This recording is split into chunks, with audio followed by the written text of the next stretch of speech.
In his transmittal letter to Speaker Judy Wonpat, which officially notifies the legislature he signed off on their version of his supplemental budget request, Governor Calvo thanked lawmakers for their swift action, but also took the opportunity to respond to some of the charges made during last week's debate on the bill on session floor.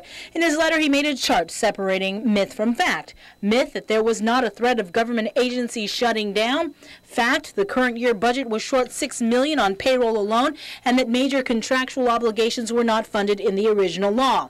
Myth, only the previous administration knew of the shortfall and did nothing to fix it, and that the current administration waited until May to present its solutions. Fact, according to Governor Calvo, his administration spent the first 5 months finding revenue sources to cover the $36 million shortfall.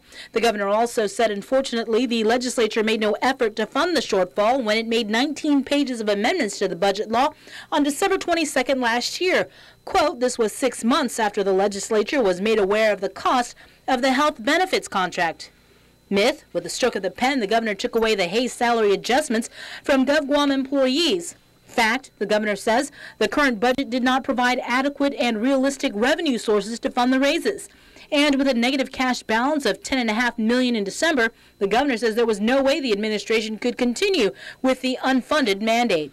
The governor in his transmittal letter outlined specific provisions with the substitute version that can impede progress, particularly with a section dealing with the Government of Guam Retirement Fund rate of contribution, saying some of the language was in contravention to the compromise between Adelup and the GGRF. The governor also noted the legislature left major shortfalls within Guam Fire and the Department of Administration. Calvo said he will use his transfer authority to address the $500,000 shortfall at GFD and the $2 million shortfall at DOA. Another area of concern, the provision requiring the $20 million reimbursement from GWA to the general fund that will be used to pay tax refunds and COLA.